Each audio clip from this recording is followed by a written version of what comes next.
मोना अब अपने बच्चे को लेके यंग से मिलने जाती है। उसे गिड़गिड़ाते हुए कहती है, तुम्हें किसी भी तरह मेरे बच्चे को बचाना होगा। यंग उसे गुस्से में कहता है, तुम्हें पता है ना कि इस बेबी को नहीं चाहता। यहाँ हमें नहीं पता कि के कौन है और मोना का उससे क्या रिश्ता है, पर फिर भी यंग को मोना पे दया जाती है। वो कहता है, ठीक है, आज के बाद इस बच्चे के बारे में मत पूछना। उधर दामी ग्रैंडपा के घर पे बार बार नॉक कर रही थी, खोलने को कह रही थी, पर कोई भी दरवाजा नहीं खोलता। बारिश तेज होती जा रही थी, वो गिल्ली होती जा रही थी। उधर पुलिस स्टेशन में हम कितक को देखते हैं और मिन को भी देखते हैं। दोनों सामने से गुजरते हैं, अब इशारों में बात करते हैं, दोनों फाइट करते हैं। यहाँ हमें पता चलता है कि जो मिन है ये पहले कितक के लिए काम करता था, लेकिन कितक ने शायद इन्हें धोखा दे दिया। अब दोनों में फाइट होती है। कितक मिन को कहता है, यंग ने मुझे फंसाया और यंग से ऊपर भी कोई है जो हमसे फायदा चाहता है, तुम्हें उसका पता लगाना होगा। अब हम मोना को देखते हैं। बारिश तेज होती जा रही थी। मोना उसी बारिश में गिल्ले होते हुए अपने घर की तरफ जा रही थी। वैसे हम तो जानते हैं मोना बहुत ही रिच बैकग्राउंड से है, स्कूल में हर किसी को महंगे महंगे गिफ्ट देती रहती है, पर यहाँ हम देखते हैं वो एक बहुत ही टूटे फूटे घर में जाती है। वहाँ हम देखते हैं उसके 2 भाई है, उसकी एक मोम है जो कि म्यूट है।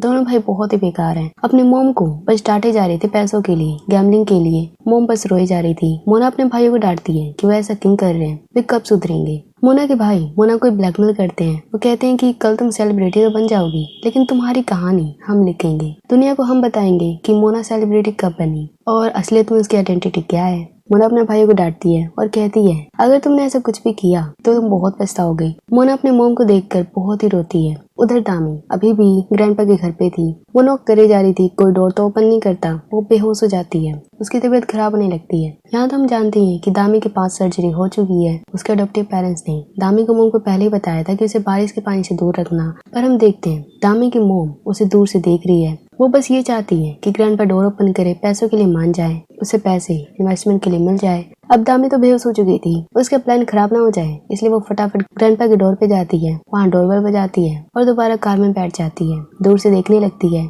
अब ग्रैंडपा जैसे ही देखते हैं कि दामी बेहोश हो गई है तो उसे फटाफट हॉस्पिटल लेके जाते हैं। दामी की तबीयत खराब हो चुकी है, ये खबर उसके अडॉप्टिव पेरेंट्स तक पहुंच जाती है। वे अब रोते हुए घबराते हुए दामी को देखने आते हैं। लेडी डॉक्टर उन्हें रास्ते में मिल जाती है। लेडी डॉक्टर तो गुम और दामी दोनों से नफरत करती है। वो उनको अपने रास्ते से हटाने के लिए अडॉप्टिव पेरेंट्स को दामी की मोम गुम की सारी असलियत बता देती है कि वो दामी को मिसयूज कर रही है सिर्फ पैसों के लिए। ये सुन दामी के पेरेंट्स को बहुत ही गुस्सा आता है। वे फटाफट दामी की मोम गुम से मिलने जाते हैं। उसे डांटते हुए कहते हैं, तुम ऐसा क्यों कर रही हो। पहले तो गुम एक्सेप्ट करती है कि हाँ मैं दामी को यूज कर रही हूँ पैसों के लिए, पर वो जैसे ही ग्रैंडपा को आते हुए देखती है वो एक्टिंग करने लगती है एक मोम का।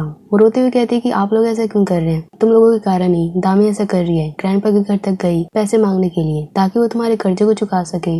ये सुनकर अडॉप्टिव पेरेंट्स बिल्कुल हैरान थे।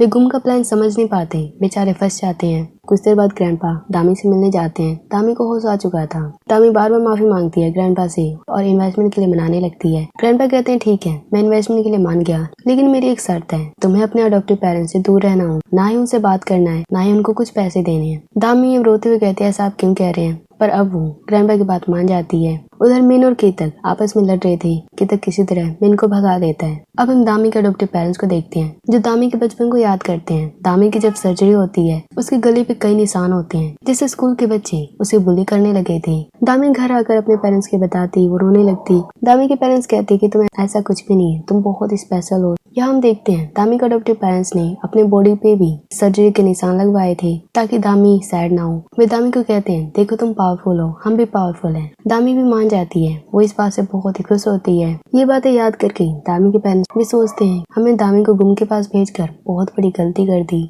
हम मोना को देखते हैं जो ऑडिशन में थी। बहुत सारी गर्ल थी, सबके सब बहुत ही अच्छा परफॉर्मेंस कर रही थी। तभी बीच में लाइट कट हो जाती है, पर मोना नहीं रुकती। उसकी परफॉर्मेंस को देखकर जज बहुत ही हैरान थे। उसे सेलेक्ट कर दिया जाता है। अब सारे के सारे न्यूज वाले, इंडस्ट्री वाले मोना को ही पूछ रहे थे, उसे अपनी मूवी में लेना चाहते थे। उधर हम ग्रैंडपा को देखते हैं जो किसी से मिलने जाते हैं। उनके बॉस उन्हें कोई बिजनेस का काम देते हैं। उधर गुम डॉक्टर लेडी से मिलने जाती है। उसे डांटते हुए कहती है, तुमने बताया था ना दामी के बारे में उसके पेरेंट्स को कि मैंने उसके साथ क्या क्या किया है। डॉक्टर लेडी कहती है, हाँ तुम्हारी असलियत मैंने बता दी है। अब गुम कहती है, बहुत ही अच्छा किया, मैं तो तुम्हारी तारीफ करना चाहती हूँ, तुम्हें थैंक्स करना चाहती हूँ क्योंकि तुमने मेरा काम आसान कर दिया। डॉक्टर लेडी वे बातें कर ही रहे थे। बाहर से कुछ आवाज आने लगती है। वे देखते हैं कि ग्रैंडपा ने बहुत सारे बॉक्सेस में पैसे भर रखे हैं। वे गुम को ये सारा गिफ्ट कर देते हैं और कहते हैं आधे पैसे तुम्हारे हैं, आधे पैसे दामी के हैं, जो कि मेरी पोती के लिए गिफ्ट है। डॉक्टर लेडी ये देखकर बहुत ही गुस्सा थी और गुम बहुत ही खुश थी। हम मिन को देखते हैं जो बिल्कुल घायल था। वो एक क्लब में पहुंच चुका था। वहाँ हम एक गर्ल को देखते हैं जो कि कित्ता की स्टेप सिस्टर थी। वो मिन को डांटती है। मिन उसे कहता है अभी इस चीज का टाइम नहीं है, मुझे यंग से मिलना है। उस गर्ल का नाम नोपेंग था। नोपेंग कहते हैं यंग जल्दी आने वाला है, तुम बस रेडी हो जाओ।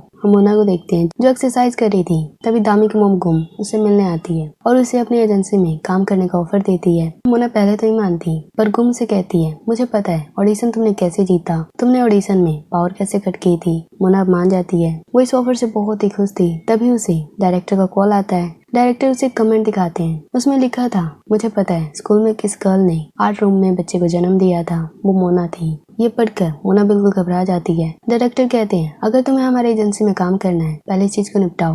मोना अब इस कमेंट से बिल्कुल परेशान हो चुकी थी। वो अब यंग से मिलती है। यंग से वो कहती है मैंने बच्चे को जन्म दिया था, ये बात सिर्फ एक ही गर्ल जानती है जो कि दामी है, तुम्हें उसको चुप कराना है। यंग पहले तो मोना को डांटता है कि ये बात उसने पहले क्यों नहीं बताई। उसके बाद वो कहता है कि ये बताओ मैं दामी को कैसे निपटाऊं। मोना कहती है बहुत ही आसान है, मैंने उसके खिलाफ बहुत सारे सबूत इकट्ठे कर लिए जो कि उसे फंसा सकते हैं। बच्चे को मैंने जन्म दिया है लेकिन नाम उसका लगेगा।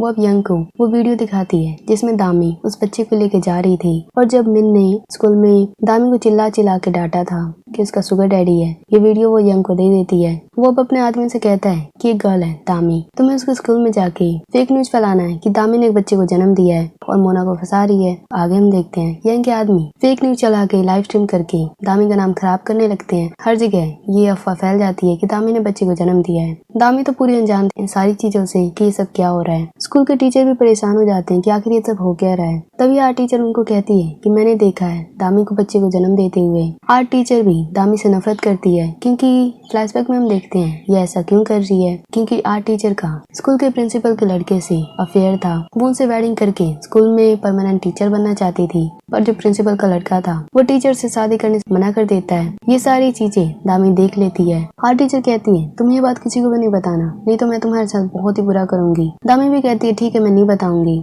उधर मोना का कॉन्ट्रैक्ट साइन हो रहा था दामी की मोम के साथ। वहाँ मोना की एज 20 ईयर्स थी और उसके पेरेंट्स का अमेरिका में दिखाया जा रहा था। मोना कहती है मेरे पेरेंट्स बहुत ही अमीर है, अमेरिका में रहते हैं, मैं कभी कभी उनसे मिलने जाती हूँ। दामी की मोम को फिर भी उस पर थोड़ा शक हो रहा था। उधर दामी स्कूल के सारे टीचर से कहती है कि ये सारी न्यूज झूठी है, मैंने किसी भी बच्चे को जन्म नहीं दिया, पर सबके सब उसे गलत समझ रहे थे। अब दामी अपने डैड से मिलती है। वो अपने डैड से कहती है कि सारी न्यूज झूठी है। उसके डैड कहते हैं हाँ मुझे तुम पे पूरा विश्वास है। वे दोनों गले लगे हुए थे, पर सब के सब स्कूल के सारे लोग, बाहर के सारे लोग सब यही समझ रहे थे कि आदमी दामी का शुगर डैडी है। पर बेचारी दामी फंसती ही जा रही थी। आगे दामी मोना से मिलती है। मोना को डांटते हुए कहती है कि तुम्हारे कारण मेरी लाइफ बर्बाद होती जा रही है। अगर कल तक तुमने सबको नहीं बताया कि तुमने ही बच्चे को जन्म दिया था तो मैं खुद ही बता दूंगी। मोना इस बात से बिल्कुल शौक थी, परेशान हो जाती है। उधर हम मिन को देखते हैं जो कि एक रूम में था। दूसरे रूम में यंग था, अपने आदमी से बात कर रहा था। वो उनसे कह रहा था कि दामी को तो हमने फंसा दिया, मिन को भी फंसा दिया। बेचारी दामी मोना के कारण फंसती जा रही है, ना ही उसका किसी के साथ अफेयर है, फिर भी वो फंस गई। ये सारी बातें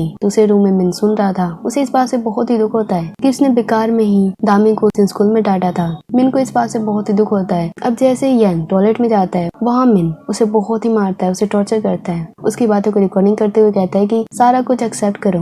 यंग ये तो एक्सेप्ट करता है कि हाँ उसने कितक के साथ और उसके साथ बहुत ही बड़ा धोखा किया है, पर वो दामी के बारे में कुछ भी नहीं बोलता। वो उसके बारे में कुछ बोलता उससे पहले उसके आदमी वहाँ जाते हैं। अब मिन और नोपेंग साथ में भागने लगते हैं। नोपेंग मिन को कहती है कि मैंने तुम्हारी मॉम और भाई को एक जगह रखा है। वो अब उसे वहाँ पर भेज देती है। मैंने अपने मॉम अपने भाई को देख बहुत ही खुश था, इमोशनल हो जाता है। दामी ने बच्चे को जन्म दिया है। ये सारी न्यूज ग्रैंडपा तक भी पहुंच चुकी थी। ग्रैंडपा दामी पर बहुत गुस्सा करते हैं। दामी बार बार कहती है कि ये सारी बात झूठी है। अब ग्रैंडपा अपनी गर्लफ्रेंड डॉक्टर लेडी से कहती है इसको चेक करो और मुझे बताओ कि ये बात सच है या झूठ है। डॉक्टर वो चेक करती है और वो ग्रैंडपा को झूठी बात बोल देती है। वो कहती है कि हाँ दामी ने एक बच्चे को जन्म दिया है। ये बात सुन दामी बहुत रोती है। वो बार बार कहती है कि नहीं डॉक्टर लेडी झूठ बोल रही है, पर डॉक्टर लेडी कहती है कि नहीं। दामी तो एक बार मेरे हॉस्पिटल में भी आई थी अपना चेकअप कराने। फ्लैशबैक में हम देखते हैं दामी का नाम लेके मोना वहाँ पर आई थी अपना चेकअप कराने। अब डॉक्टर लेडी ग्रैंडपा से कहती है पता है मैं भी प्रेग्नेंट हूँ आपके बच्चे का। ग्रैंडपा ये सुन बहुत ही खुश होते हैं और दामी को गुस्से में वहाँ से भगा देते हैं। उधर हम देखते हैं जो यंग के आदमी थे वे दामी के अडॉप्टिव पेरेंट्स के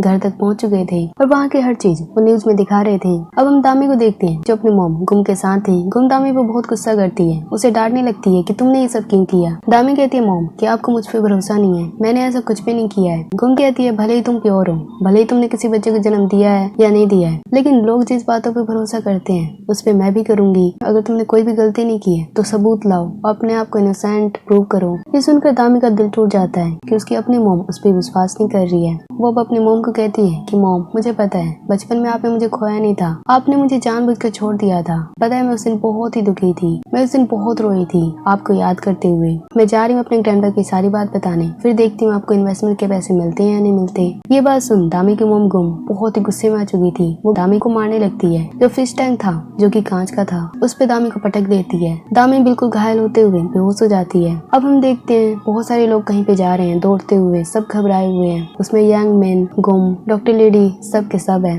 अब वे कहाँ पे जा रहे हैं, दामी के साथ क्या होने वाला है, अब आगे क्या होगा नेक्स्ट पार्ट में देखेंगे।